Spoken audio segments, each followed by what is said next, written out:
Sim, tudo pronto, tudo preparado. O Canal dos Mistérios do Paulinho Boa Pessoa traz hoje uma história fantástica. Tavinho, caminhoneiro, como é que você tá, Tavinho? Tudo bem, obrigado, viu, Tavinho, pela confiança. Mandou uma história das mais interessantes. O nome dele é Otávio Nogueira, mas ele é muito conhecido como Tavinho Caminhoneiro. Tá tudo pronto. Eu adoro essas histórias dos caminhoneiros. Ainda mais as histórias sobrenaturais como essa aqui, Tavinho, perfeita, viu? Já vou contar. Antes de eu começar, um convite para você visitar o nosso outro canal, que é Paulinho Boa Pessoa Oficial, onde tem as mais lindas histórias de amor. Uma mais linda que a outra. O segredo que colocou fim ao nosso amor. Que história linda é essa? O segredo que terminou, que colocou fim à nossa história de amor. Uma história belíssima. Você gosta de histórias longas, bem detalhadas? Um livro. Então vai lá ouvir. Vai lá que você vai se apaixonar por essa história. É linda. Está no canal Paulinho Boa Pessoa Oficial. Sim, vou convidar você para que venha ser membro aqui conosco. É muito importante que você seja membro do canal. Isso para mim e para o YouTube é uma maravilha. Quando você se torna membro, você passa a assinar pelo canal e o YouTube valoriza demais isso. Venha ser membro, por favor. Seja bem-vindo. Aí não se esqueça de se inscrever no canal, que também é muito importante. Isso posto, digo a você do fundo do coração, prepare o seu coração para as coisas que eu vou contar. Porque a história sobrenatural do Tavinho Caminhoneiro, aqui no Canal do Mistério, acabou de começar.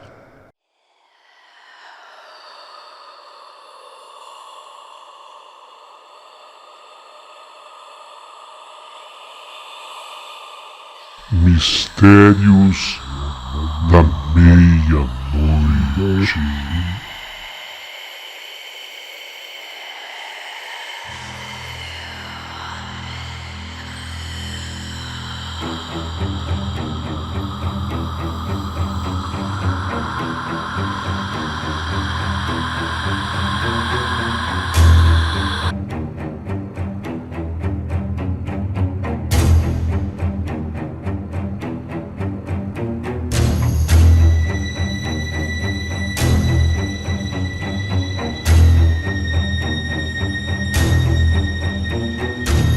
Meu querido amigo Paulinho Boa Pessoa, sou eu, Otávio Nogueira, mas ninguém me chama assim nas estradas do Brasil. Todo mundo me conhece como Tavinho Caminhoneiro. Esse apelido pegou faz tempo, desde que eu mandei pintar nos parabarros traseiros do meu caminhão o nome que acabou virando a minha marca, Tavinho Caminhoneiro, o homem que carrega sonhos pelas estradas do Brasil. Dizem que quem vive na bolé de um caminhão coleciona histórias. E é verdade. E eu já vivi cada coisa que tem que se contar. Porque mesmo contando, tem gente que olha assim com uma desconfiança, meio que duvidando. Mas eu sempre digo, as estradas têm um mistério que só quem roda por elas é que sabe.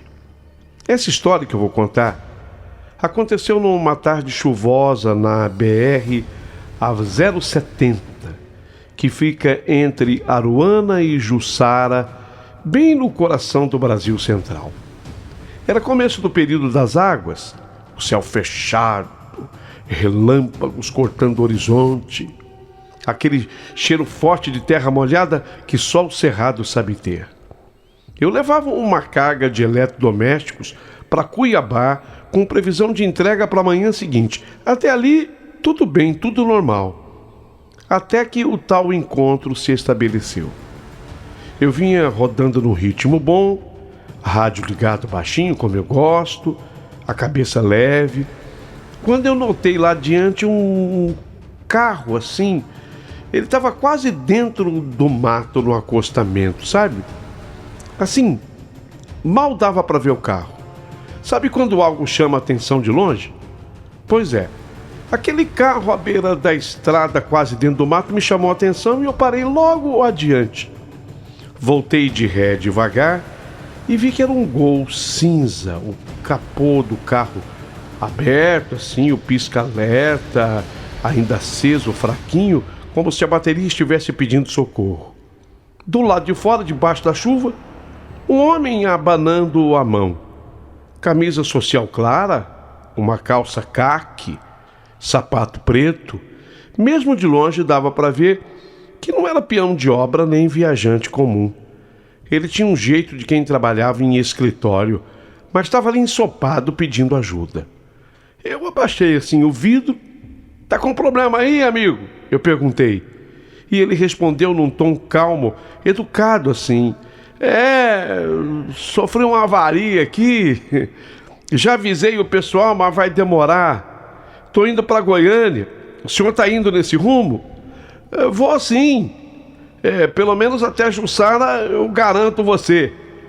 Me deixa lá. Se o senhor puder, por favor, me deixa lá. Já tem gente vindo aqui cuidar do carro." Olhei para o banco, olhei para a chuva e pensei comigo: é mais uma boa ação, um peso menos na consciência do velho caminhoneiro. Mandei o homem subir na bolé do caminhão. Assim que ele fechou a porta, eu comecei a sentir aquele cheiro forte. Eu definir o cheiro eu não conseguiria, porque era um cheiro pesado, sabe? Um azedo, com um suor. Eu não sabia dizer se aquilo era suor, mofo, mas era um cheiro que começou aos pouquinhos me causar repulsa. Eu pensei que fosse a roupa molhada dele, mas o fedor é daqueles que vão grudando nas narinas e depois acaba escorrendo pela garganta. Eu fingi que eu não notava, se bem que de vez em quando eu passava o braço forte no nariz, tentando afastar aquele cheiro de mim. Fomos rodando, calados, porque eu não conseguia mais falar. A impressão que eu tinha é que se eu abrisse a boca para falar, eu corria o risco até de vomitar ali mesmo. A chuva engrossou, eu não podia abrir as janelas, tinha mais esse complicador. Eu comecei a sentir uma dor de cabeça muito forte, uma ânsia. O cheiro tomava conta da bolé do caminhão. Era como se o ar ficasse pesado e impossível de respirar. Olhei assim disfarçado. O homem estava pálido, eu percebi, os olhos fundos, olhando reto para frente. Agora ele não falava nada, ele se calou de vez. Quem sabe ele também soubesse que ele tinha aquele cheiro forte. Sei lá, talvez não falasse, porque o cheiro vinha de dentro dele, e se ele abrisse a boca, com certeza aquilo tudo ia piorar. De vez em quando, eu via assim pelo canto dos meus olhos que ele coçava o pescoço, ele passava a mão na camisa encharcada. Quando o enjoo apertou, eu falei para ele: "Moço, eu vou dar uma paradinha nesse posto aí na frente, eu não estou muito bem. Eu acho que é o diesel, o café que eu tomei, eu estou com enxaqueca, dor de cabeça." Ele apenas balançou a cabeça sem dizer uma palavra. Então eu entrei no posto. Quando eu entrei no posto, lógico, eu corri direto para o banheiro e lá tive ânsias, náuseas. Eu tinha parado num posto chamado Serra Azul. Ai, meu Deus do céu. Quando eu saí do banheiro, que eu fui para o pátio do posto, eu já estava um pouco melhor. O ar frio da chuva bateu no meu rosto. Eu até tomei um pouco de chuva, sabe? Aquela água da chuva fria acabou me fazendo bem. E falei rápido para mim mesmo: puxa vida, e agora, hein? O que eu vou fazer? Esse homem cheirando, meu Deus, eu não sei o que é. Bom, eu voltei ao banheiro, o enjoo ainda vinha forte, a garganta travou, mas eu não cheguei a vomitar. Lavei o rosto, joguei água fria na cabeça, fiquei um tempo assim encostado na pia, tentando respirar. Aquele cheiro parecia ter ficado impregnado nas minhas narinas. colado nas narinas. Depois de um tempo, eu fui até o balcão da lanchonete, pedi um café preto e sentei. Baixei a cabeça sobre os braços cruzados, tentando me recuperar e pensando, meu Deus, como é que eu volto para aquele caminhão para enfrentar esse cheiro de novo?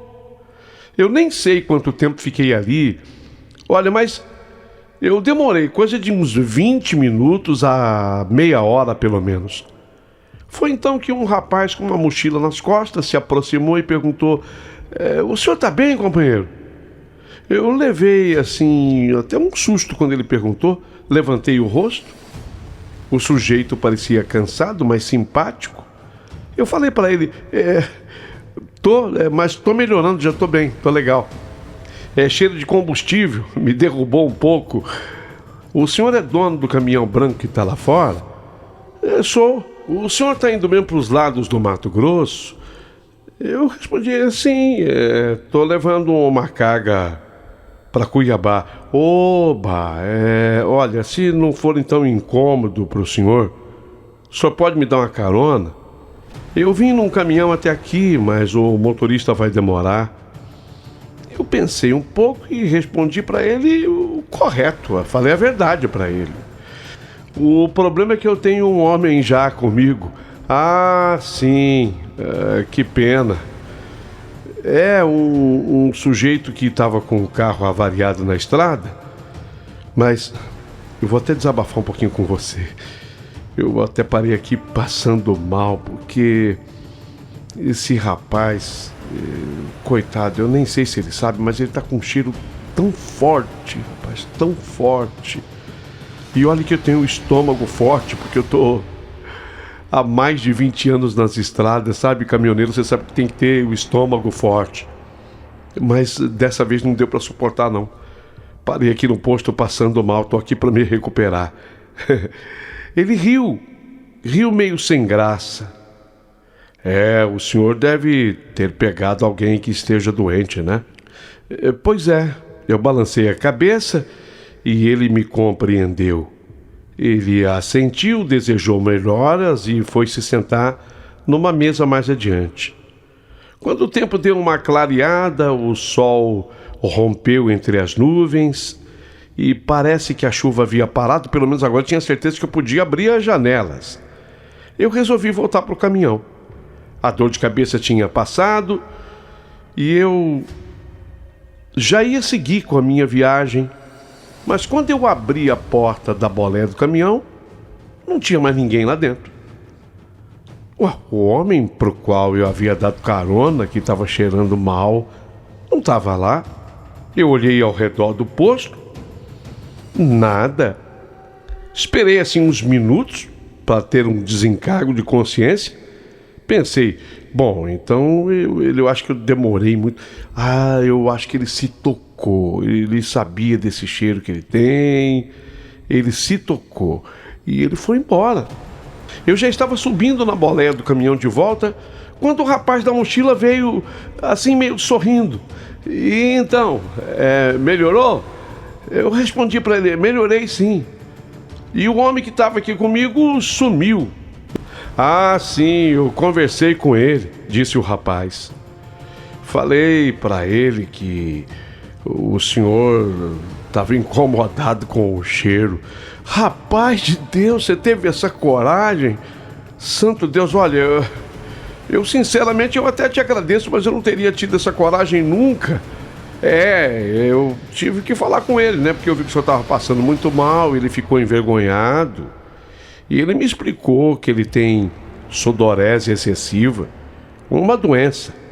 Pediu para eu agradecer o senhor pela carona e disse que ele ia dar outro jeito. Ah, foi isso então? Foi. Mas se o senhor quiser, eu agora posso ir no lugar dele, né?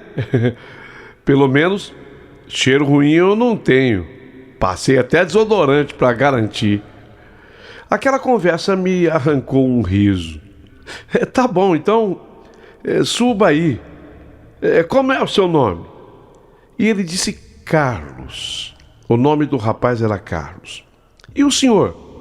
Falei, o meu nome é Otávio Nogueira, mas todo mundo me chama Tavinho. Tavinho caminhoneiro.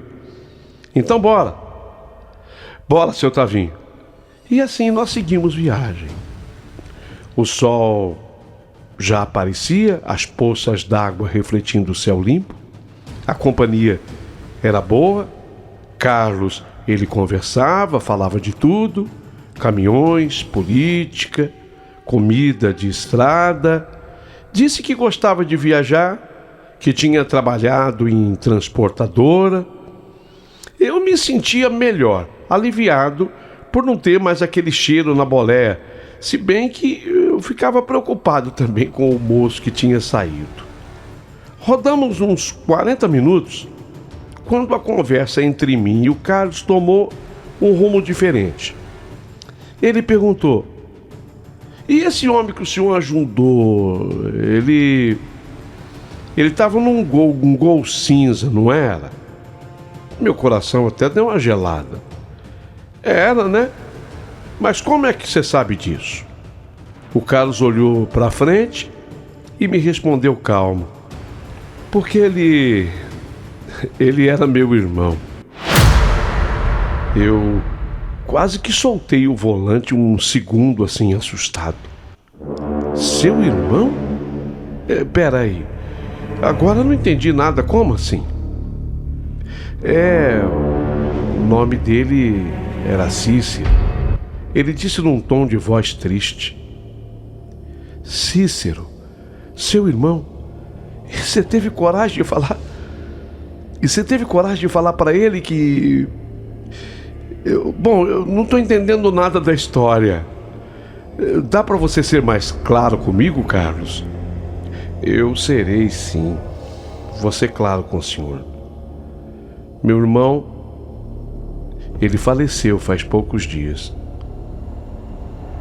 O carro dele quebrou na direção, barra da direção. Ele perdeu o controle e caiu num buraco. Na verdade, um barranco cheio de mato dentro. O corpo dele demorou a ser encontrado mais de uma semana e entrou em decomposição. Meu irmão, coitado. Mas ele precisa de oração, sabe? Muita oração. Eu, na hora, ouvindo aquilo que o Carlos me falava, eu fiquei completamente sem reação. A história não tinha lógica nenhuma.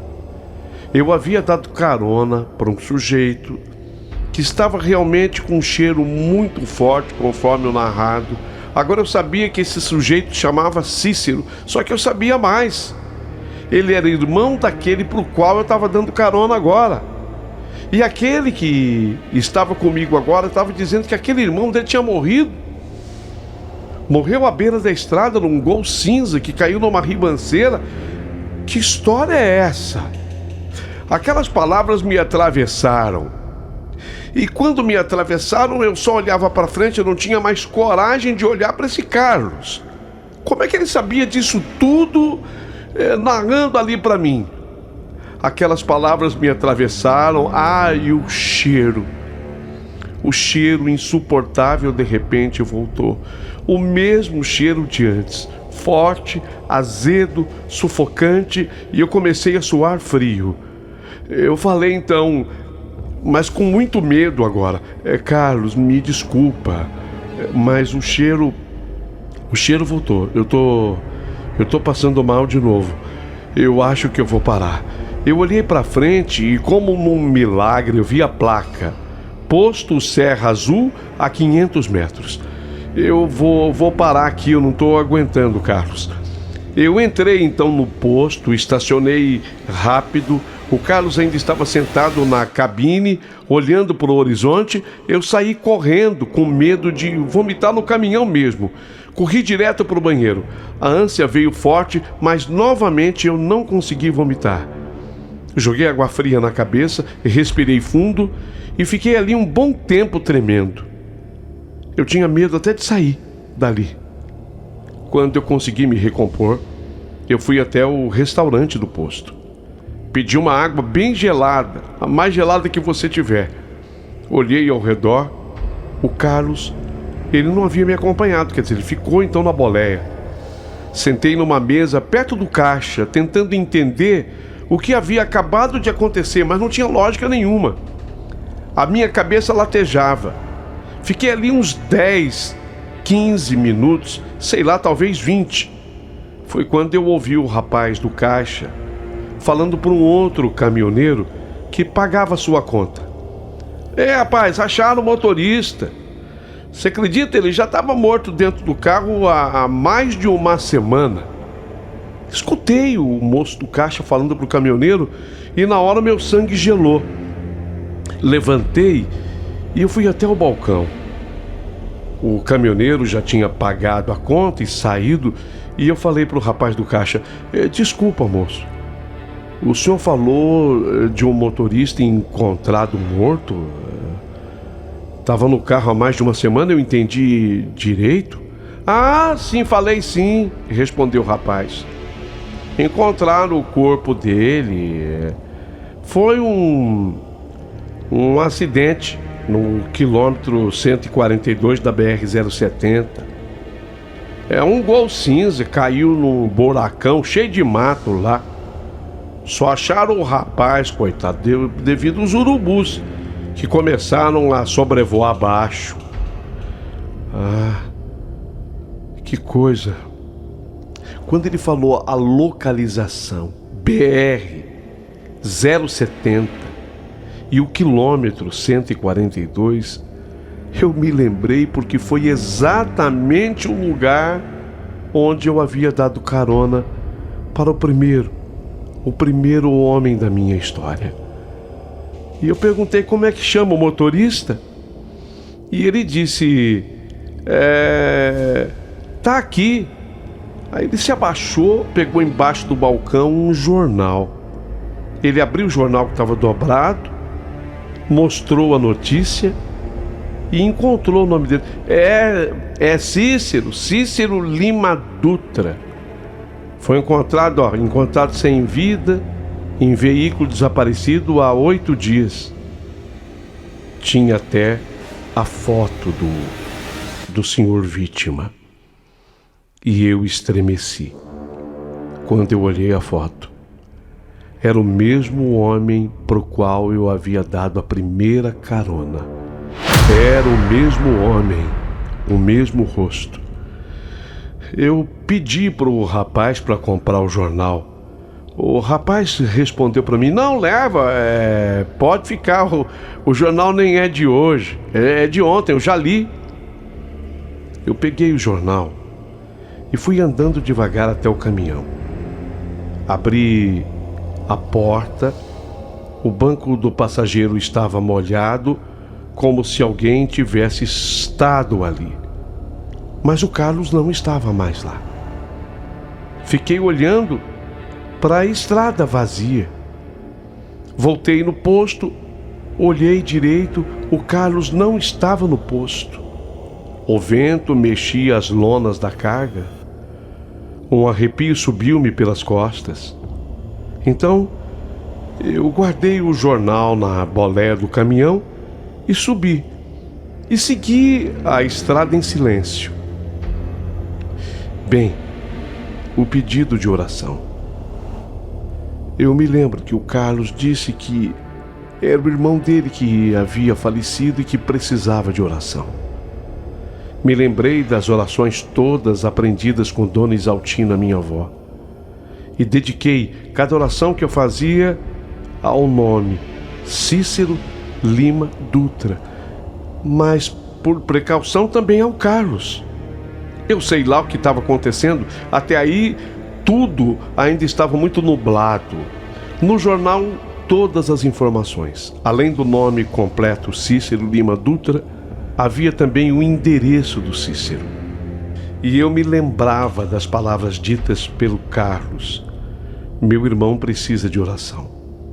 Senhor Jesus, dai luz e paz às almas que sofrem no esquecimento, especialmente a alma do Cícero Lima Dutra, que encontre o caminho de volta à tua casa. Eu rezava, eu orava. 3 semanas depois, se passaram daquele fato. A empresa me mandou fazer uma nova viagem no mesmo trajeto, mesmo caminho. Eu passei pelo mesmo trecho.